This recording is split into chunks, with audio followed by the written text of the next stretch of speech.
Oh, you're your Prince of Peace, your Lord of Lords, you're all these things, but we are never to take away his deity to say that Jesus is not God. I was flabbergasted when I just asked different people who claim to be Christians and churchgoers, is Jesus God?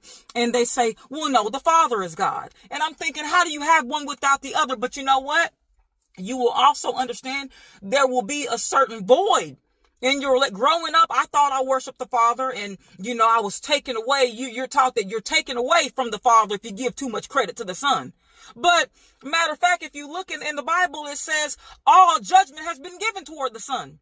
See, there's different roles. Again, the Father can do so many. Like Jesus says, the Father is greater than I am. Jesus said, hey, I don't know when the day of the hour when I'm coming back. The Father does.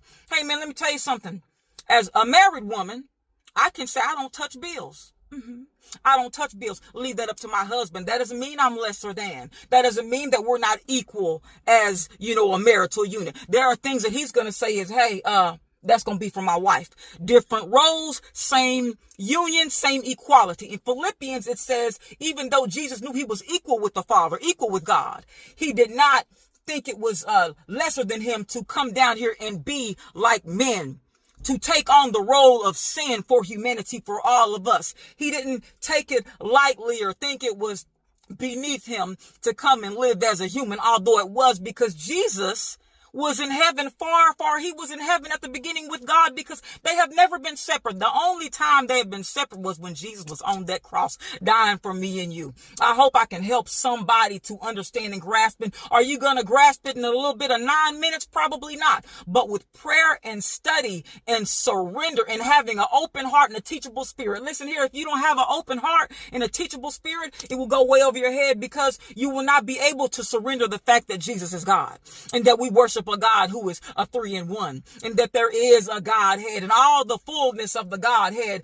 is right there in Jesus, and that the Father said, let all angels worship him, that we are to worship him, and that there is no name. That name exalts all the other names, and that's per the Father.